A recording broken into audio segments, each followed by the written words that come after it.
Times میں خوش آمدید۔ امریکہ کے صدر ڈونلڈ ٹرمپ کا سعودی عرب کا حالیہ دورہ بہت اہم مانا جا رہا ہے اور ایسا لگ رہا ہے کہ امریکہ کے صدر کی جو ترجیح ہے وہ اب مڈل ایسٹ میں بدلنے جا رہی ہے۔ اسرائیل کو نظر انداز کر کے وہ سعودی عرب، قطر اور متحدہ عرب امارات کے ساتھ اپنے رشتے کو بہتر بنا رہے ہیں، اور جو کام امریکہ اسرائیل سے مڈل ایسٹ میں لے رہا تھا یا اسرائیل کو جس ایجنڈا کے لیے، جس مقصد کے لیے امریکہ سپورٹ کرتا ہے اس کو آگے بڑھاتا ہے، ہر طرح کی مدد اس کی کرتا ہے، اب اس طرح کا کام امریکہ مسلم دیشوں سے، مڈل ایسٹ کے ممالک سے لے گا، اور اس لیے اسرائیل کو اب ٹرمپ نے لگاتار نظر انداز کرنا شروع کر دیا ہے۔ ٹرمپ کا جو سعودی عرب کے دورہ ہے بہت اہم مانا جا رہا ہے۔ کئی بڑی ڈیل ہو چکی ہے سعودی عرب اور امریکہ کے بیچ میں، اس کے علاوہ قطر اور امریکہ کے بیچ میں بھی ڈیل ہوگی، یو اے اور امریکہ کے بیچ میں بھی ڈیل ہوگی، شام سے پابندی ہٹا دی ہے، اور ایک اور بڑی خبر یہ آ رہی ہے جس کا میڈیا میں تذکرہ نہیں لیکن کچھ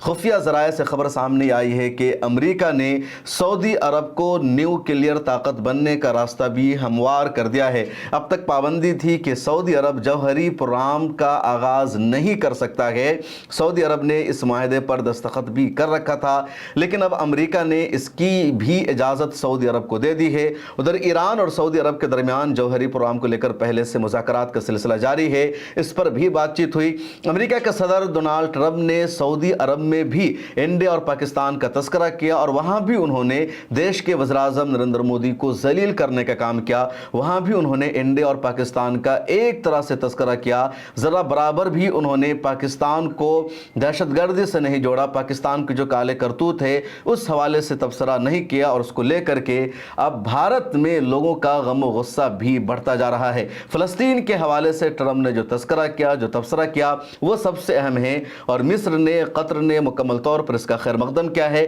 آئیے آپ کو پوری تفصیل بتاتے ہیں ایک ایک کر کے۔ امریکہ کے صدر ڈونلڈ ٹرمپ کا یہ جو سعودی عرب کا دورہ ہے یہ 4-5 دنوں کا دورہ ہے، یعنی 13 مئی سے 16 مئی تک ان کا سعودی عرب کا، قطر کا اور متحدہ عرب امارات کا مشترکہ دورہ ہے، اور 16 مئی کو اپنا وہ گلف کا دورہ مکمل کر کے واشنگٹن لوٹنے والے تھے، لیکن اب خبر یہ سامنے آ رہی ہے کہ وہ واشنگٹن جانے کے بجائے ترکی جائیں گے، اور ترکی نے جو ڈائیلاگ کا سلسلہ شروع کر رکھا ہے یوکرین اور روس کے بیچ سیز فائر کے لیے سمجھوتا کرانے کے لیے، تو دونوں ملکوں کے سربراہوں سے ترکی میں امریکی صدر ملاقات کر سکتے ہیں، تو اس حوالے سے بہت اہم مانا جا رہا ہے۔ امریکی صدر نے جو اپنی تقریر کی سعودی امریکی انویسٹمنٹ سمٹ سے، تو اس تقریر میں انہوں نے ملک شام کا تذکرہ کیا اور کہا کہ ملک شام پر جو فائنینشیل پابندی عائد تھی اس پابندی کو سعودی عرب کے ولی عہد محمد بن سلمان کے کہنے پر میں نے ہٹا دیا ہے، اور جب امریکہ کے صدر یہ اعلان کر رہے تھے تو سعودی ولی عہد محمد بن سلمان نے تالی بجائی،